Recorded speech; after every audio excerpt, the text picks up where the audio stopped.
선한 목자라 자기 선언을 하신 뒤에 계속해서 이어지는 과정 가운데 있습니다. 예전에 이런 말이 있죠. 영웅은 난세에 탄생한다는 말이 있습니다.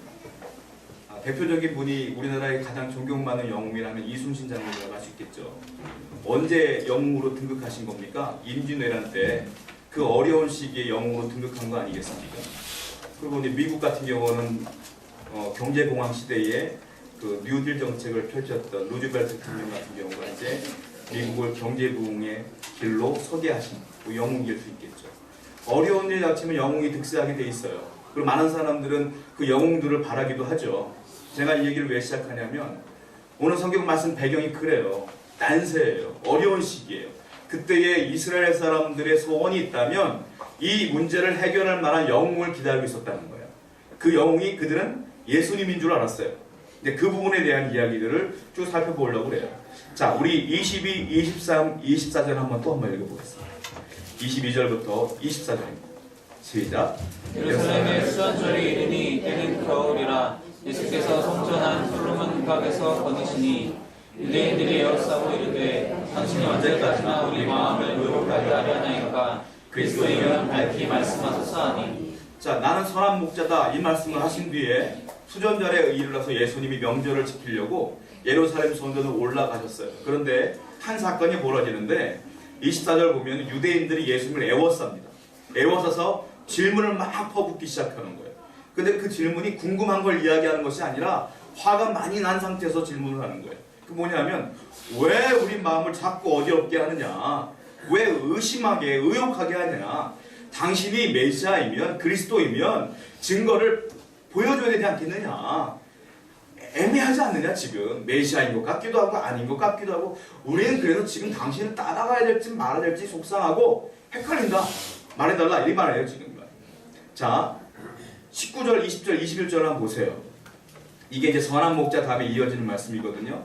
왜 이들이 이렇게 예수님께 질문 공세를 퍼붓느냐면 이유가 나와요. 19, 20, 21절입니다. 시작. 이 말씀으로 말미암아 유대인 중에 다시 분쟁이 일어나니 그 중에 많은 사람이 말하되 그가 귀신 들려 미쳤거늘 어찌하여 그 말을 듣느냐 하며, 어떤 사람은 말하되 이 말은 귀신 들린 자의 말이 아니라 귀신이 맹인의 눈을 뜨게 할 수 있느냐 하라. 자, 보시면 어떤 분쟁이 일어났냐면 나는 선한 목자야 라고 말씀하신 뒤에 자기들끼리 분쟁이 일어났어요. 그 분쟁의 내용이 그래요. 20절 보면 그 중에 많은 사람은 어떤 말이냐면 대다수의 사람이 이 말이에요. 대부분의 사람은 뭐라고 말하냐면 예수님은 귀신 들려 미친 사람이다 이렇게 말하고 있어요. 귀신 들려 미친 사람이다. 지가 하나님이라고 그러잖아. 이 사람 미친 사람이야 라고 말했는데 21절 보면 또 나와요. 어떤 사람은 소수의 사람이에요.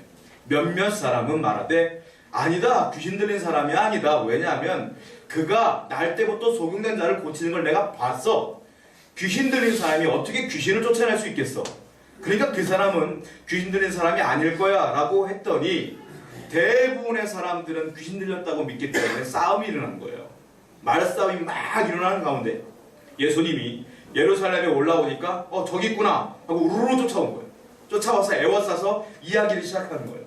당신 때문에 지금 우리가 이 모양 이 꼴 아니냐, 정확하게 말해라 이 말이에요. 지금 여기서 말하면 수전절에 예수님이 올라가셨다고 했는데 수전절이 뭐냐면은 예전에 마카비라고 하는 영웅이 있었어요. 이스라엘에, 유대에. 안티오쿠스 에피페네스라고 하는 수리아 왕의 그 정치권에서 해방시키기 위해서 그 사람이 독립운동을 펼쳤단 말이에요. 그래서 결국은 일시적인 독립을 이루었어요. 그래서 그 사람이 이방인들로 인해 더럽혀진 성전, 예루살렘 성전을 정결하게, 예배함으로 정결하게 만들고 다시 하나님께 봉헌을 했어요. 그 봉헌을 한 것을 기념하여 수전절이라고 명칭을 했고 그때 8일 동안 명절을 지키는 거예요. 쉽게 말하면 우리나라의 3.1절과 비슷한 거예요. 한마디로 나라를 회복시킨 날이에요. 자, 한마디로 말하면 마카비는 이스라엘의 영웅이란 말입니다. 그 수전절 기간에 예수님이 성전에 올라왔어요. 이스라엘 사람들은 야, 저 사람이 아마 마카비와 같은 영웅일 거야 라고 바라고 있는데 행동을 안 하니까 속상한 거예요. 그래서 싸움이 일어난 거예요. 지금 하필 또 수전절 때 예수님을 만났기 때문에 그때 그 사람들이 그 마음이 더 심해질 거 아니에요. 당신이 메시아면 메시아 역할을 해라. 이렇게 말하고 있는 거예요. 자, 그런데요, 우리가 알아야 될 게 있어요. 예수님은 증거들 다 보여주셨어요, 이미. 근데 그 사람들은 뭔가 착각을 하고 있는 거예요. 예수님이 보여주신 그 증거는 나는 순환당할 종으로서의 증거를 보여줬던 거죠. 근데 이 사람들은 아니에요. 마카비아와 같은 영웅으로서의 메시아를 바랬던 거예요. 그래서 그 증거가 하나도 눈에 안 들어와요. 자, 예수님께서 이 상황에서 대답을 하십니다. 뭐라고 대답하냐면 이 대답이 오늘 설교의 주제인 것 같아요. 우리 25절부터 30절까지 한번 읽어보겠습니다. 25절부터 30절입니다. 시작. 예수께서 대답하시되 내가 너희에게 말하였으되 믿지 아니하는도다. 내가 내 아버지 이름으로 행하는 일들이 나를 증거하는 것이거늘 너희가 내 아니하님으로 믿지 아니하는도다. 내 양은 내 음성을 들으며 나는 그들을 알며 그들은 나를 따르느니라. 내가 그들에게 영생을 주노니 영원히 멸망하지 아니할 것이요 또 그들을 내 손에서 빼앗을 자가 없느니라. 그들을 주신 내 아버지는 만물보다 크심에 아무도 아버지 손에서 빼앗을 수 없느니라. 나와 아버지는 하나이니라 하신대. 25절 말씀 보면 예수님이 답답한 마음으로 이야기하죠. 뭐라고 하시냐면 대답하시되 내가 너희에게 말하였으되 믿지 아니하는도다. 내가 메시아라고 몇 번이나 얘기했지 않느냐.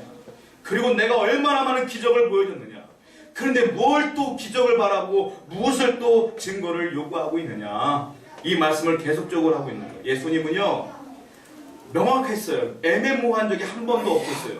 나는 메시아다, 하나님의 아들이라, 나는 십자가에 못 박혀 죽을 것이다 늘 얘기했는데 그들은 그 메시아가 아니었던 거예요. 마카비아와 같은 영웅, 우리를 로마의 압제에서부터 벗어나게 할 영웅, 그 영웅의 증거들이 아니었던 거죠, 그것이. 그래서 그들은 계속적으로 또 요구했던 거예요. 자, 그리고 25절 뒤에 보면 뭐라고 써있느냐면 예수님이 하셨던 증거들을 말씀하시는 거예요. 내가 내 아버지의 이름으로 행하는 일들, 그것이 나를 증거하는 일 아니냐. 내가 내 아버지의 이름으로 행했던 일들, 그게 뭘까요? 자, 누가복음을 보겠습니다. 누가복음 4장 16절부터 19절입니다. 아마 여기 나와 있을 거예요. 누가복음 4장 16절부터 19절 한번 보겠습니다. 시작.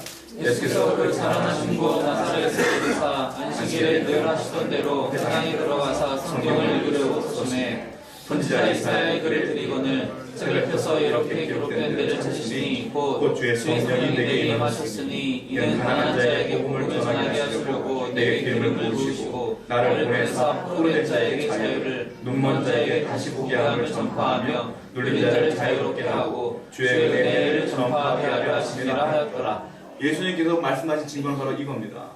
갑자기 예수님께서요 누가복음에 보면 이사야서를 딱 펼쳐서요. 그 내용 가운데 어떤 내용이냐면 메시아가 오시면 성령이 임하시면 이런 일들이 벌어질 것인데 가난한 자에게 복음이 전파되게 될 것이며 포로된 자가 자유를 누릴 것이며 눈먼 자가 다시 보게 될 것이다.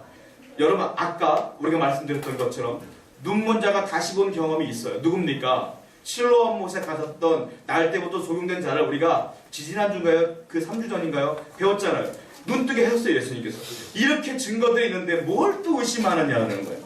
여러분 원문을 볼게요. 이사야 61장 1절입니다. 이사야서 그 원문이 뭐냐면 61장 1절이에요. 그건 나와 있지 않을 거예요. 한번 살펴보세요. 이사야 61장 1절입니다.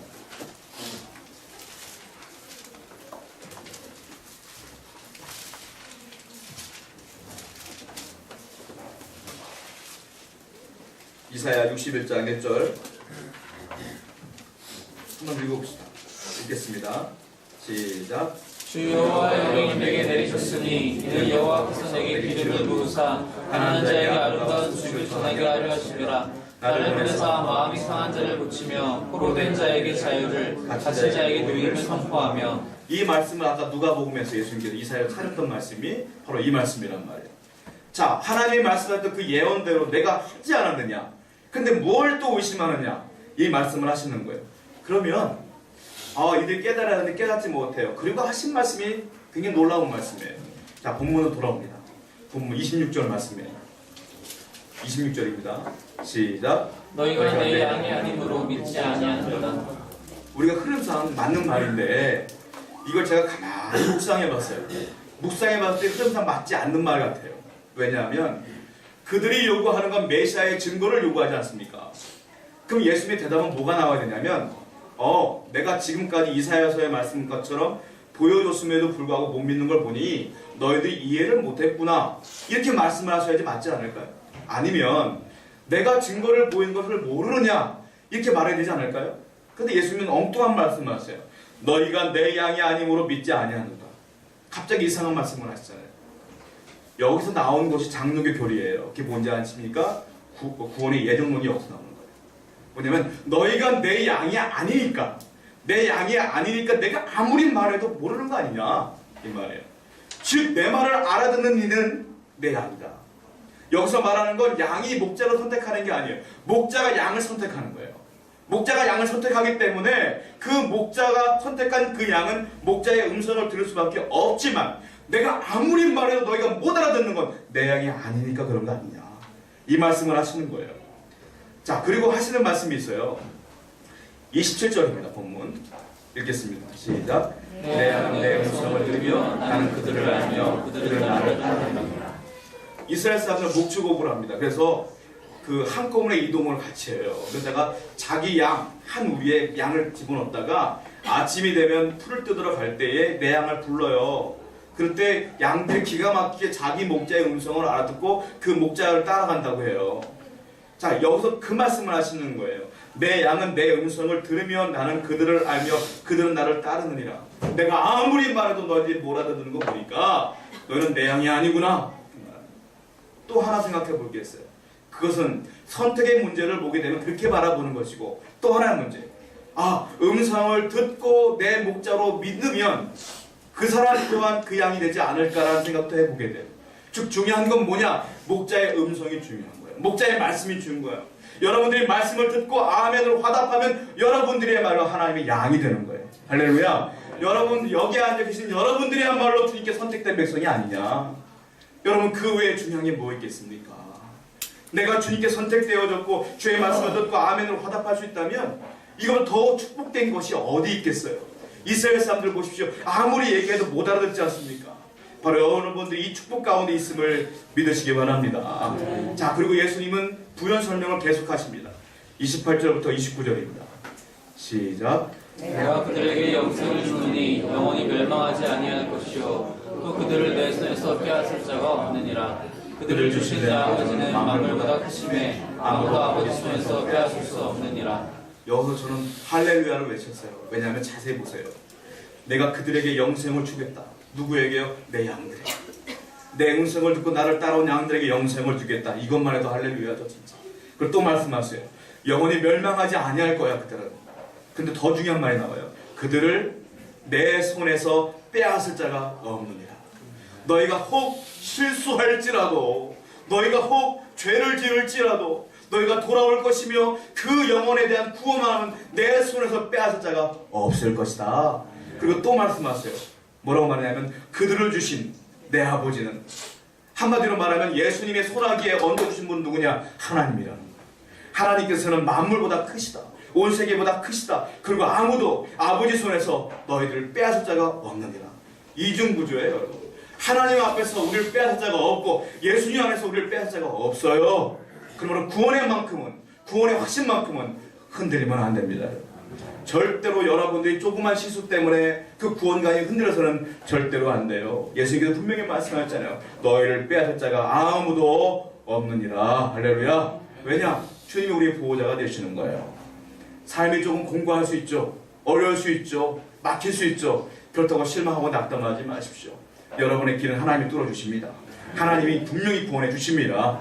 이 사실을 기억하시기 바랍니다. 중요한 건 목자가 양을 선택하는 거지 양이 목자를 선택하는 게 아니에요. 철저하게 주님께 맡기는 삶이 우리의 삶이 될 줄 믿습니다. 자, 두 번째 한번 살펴봤으면 좋겠어요. 예수님의 대답은 계속 이어집니다. 31절부터 39절까지입니다. 한번 읽어보겠습니다. 시작. 너희들이 다시 돌을 들어 치료하거든 예수께서 대답하시되 내가 아버지로 말미암아 여러 가지 선한 일로 너희에게 보였거늘 그 중에 어떤 일로 나를 돌로 치려 하느냐. 유대인들이 대답하되 선한 일로 말미암아 우리가 너를 돌로 치려는 것이 아니라 신성모독으로 임하는 민학이니 내가 사람이 되어 자칭 하나님이라 함이로라. 예수께서 이르시되 너희 율법에 기록된 바 내가 너희를 신내라 하지 아니하였느냐. 성경은 패하지 못하나니 하나님의 말씀을 받은 사람들을 신이라 하셨거든. 하물며 아버지께서 거룩하게 하사 세상에 보내신 자가 나는 하나님의 아들이라는 것으로 너희가 어찌 신성모독이라 하느냐. 만일 내가 아버지의 일을 행하지 아니하거든 나를 믿지 말려니와 내가 행하거든 나를 믿지 아니할지라도 그 일을 믿으라. 그러면 너희가 아버지께서 내 안에 계시고 내가 아버지 안에 있음을 깨달아 알리라 하시니 그들이 다시 예수를 잡고자 하였으나 그 손에서 벗어나 나가시니라. 자, 여기서 유대인들이 그 말을 딱 듣자마자, 지금까지 말을 듣자마자 화가 났어요. 너희는 내 양이 아닌가 보다 했더니 화가 났어요. 그리고 하는 말이 뭐냐면 유대인들이 다시 돌을 들어서 예수님에게 던지려고 합니다. 31절을 보니까. 근데 우리는 겁을 내고 도망가야 되는데 우리는 도망가지 않아요. 32절에 보니까 뭐라고 하냐면 말씀하셔요. 야, 내가 아버지로 말미암아 여러 선한 일을 너에게 보였다. 나는 너희들에게 악한 일을 한 적이 없다. 그런데 왜 나를 돌로 치려고 하느냐? 이렇게 물으시는 거예요. 그때 돌로 치려고 하다가 거기에 대한 대답을 해요. 그게 33절이죠. 33절 중요한 구절이거든요. 한 번 더 읽어볼게요. 33절입니다. 시작. 유대인들 앞에 하나로 말미암아 우리가 너를 돌로 치려는 것이 아니라 신성모독으로 인함이니 내가 사람이 되어 자칭 하나님이라 함이로라. 너가 지금 신성모독한 거 아니냐? 그러니까 널 죽여야 되겠다 이 말이에요. 왜냐면요, 유대인들은 신성모독죄를 가장 큰 죄로 여겼어요. 미슈나에 보면 어떤 사건이 쓰여져 있는데 어떤 사건이냐면 제사장이 제사를 지내는 예배를 지냅니다. 근데 부정한 마음으로 죄를 회개하지 않고 죄를 지은 상태에서 제사장이 예배를 드려요. 그랬더니 유대인들이 그 제사장 끌고 와서 재판도 안 하고 바로 죽이는데 어떻게 죽이냐면 두개골이 부서질 정도로 때려서 죽여요. 그것이 미시나에 기록되어 있어요. 왜냐? 하나님을 신성모독했다는 거예요. 부정한 마음으로 어떻게 예배를 드리냐는 거예요. 그 기록이 써있기 때문에 이들은 뭐라고 말하냐면 너가 신성모독했기 때문에 널 죽여야 되겠다 이 말이에요. 그 신성모독의 결정판이 무엇입니까? 30절입니다. 30절 보십시오. 시작. 나와 아버지는 하나이니라 하시니 이거예요. 나는 하나님과 하나야. 내가 결국 하나님이야 이 말이에요. 이걸 듣고 그들이 예수를 죽이려고 결정을 한 거예요. 여러분, 그러나 예수님께서 대답하시는데 예수님은 대답을 항상 성경적으로 얘기하셔요.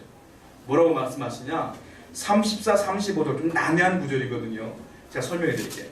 예수께서 이르시되 너희 율법에 기록된 바, 율법은 구약 성경을 말하는 겁니다. 너희 구약 성경에 기록된 바, 내가 너희를 신뢰라 하였노라. 이게 좀 이때부터 난해해지기 시작해요. 내가 너를 신뢰라 했다.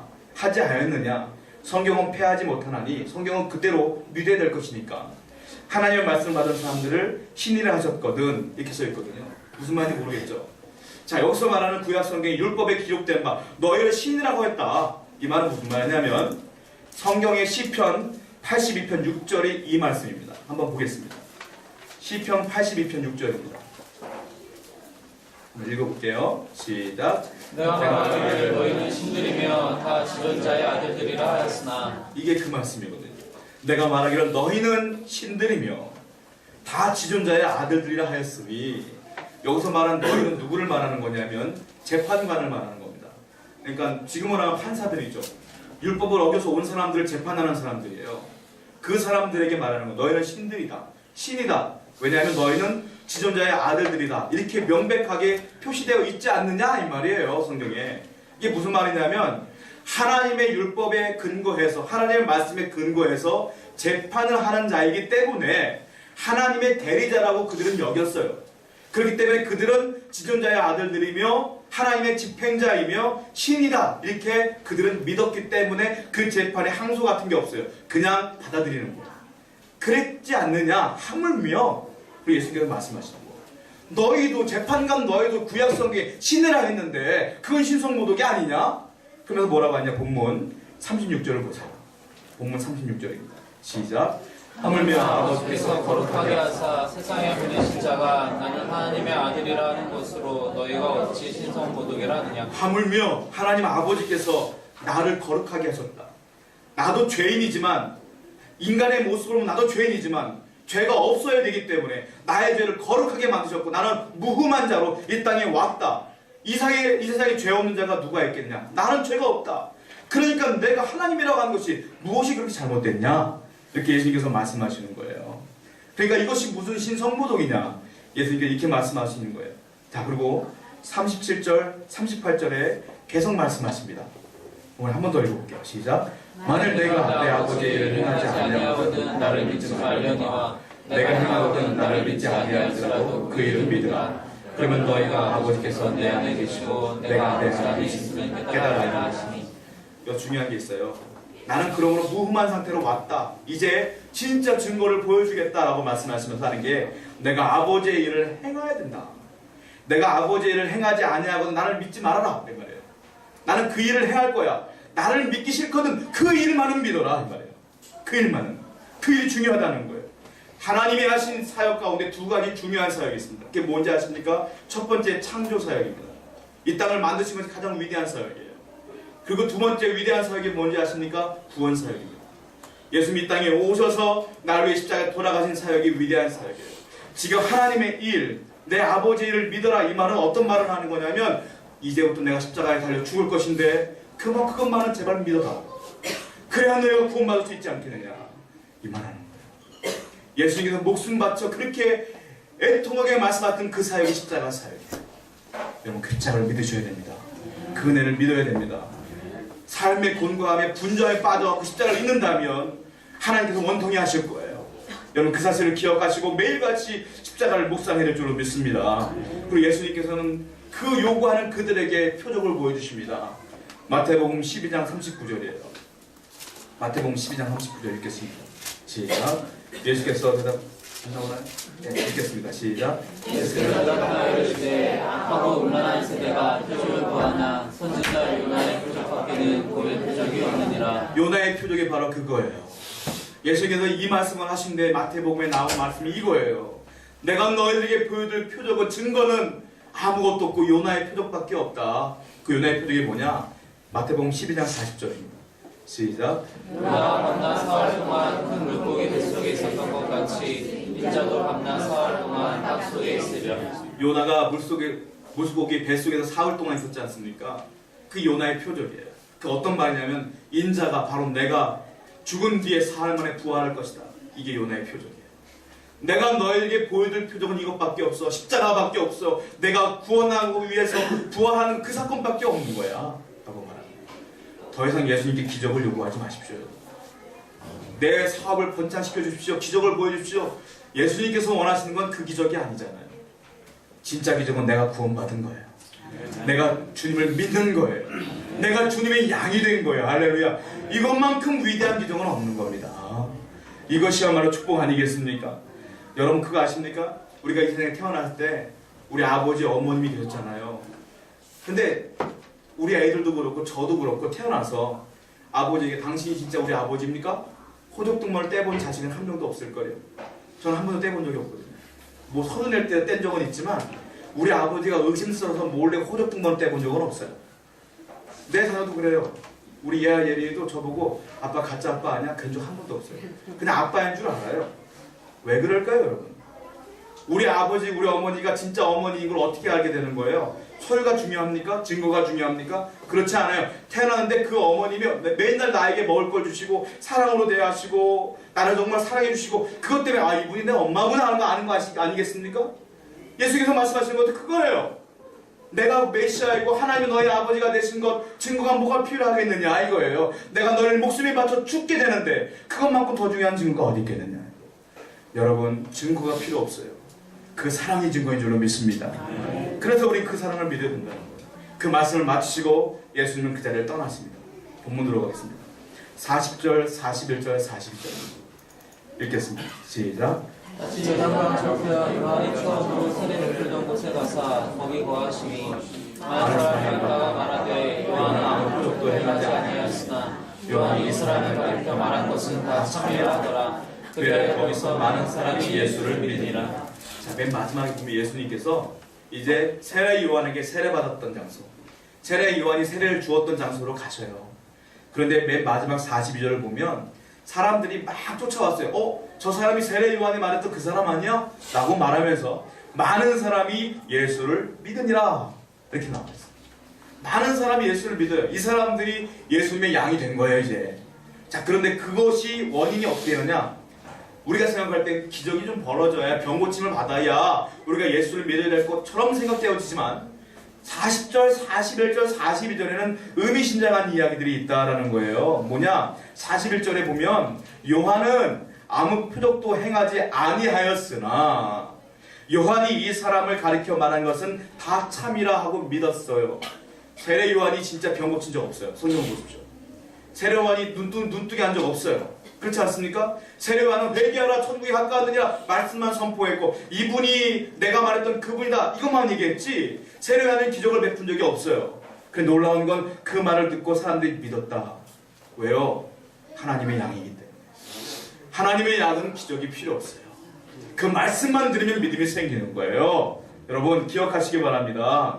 자, 세례 요한이 고백한 게 있습니다. 요한복음 1장 29절입니다. 요한복음 1장 29절.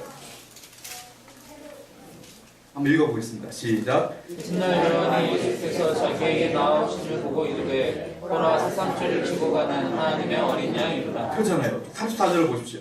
1장 34절. 시작. 그가 보고 그가 하나님의 아들이심을 증언하였노라 하더라. 요한은 그냥 말씀만 전했던 것뿐이고 사람들은 그 말을 듣고 믿은 거예요. 여러분 가장 큰 축복은 내가 말씀을 들었을 때 아멘으로 확실하게 믿어지는 게 축복인 줄 믿습니다. 그러므로 성경 말씀 가운데 푹 빠져가지고 믿음으로 사시는 저 여러분 되기를 축원드립니다. 아멘. 함께 찬양하고 결단하며 주 앞에 나가겠습니다.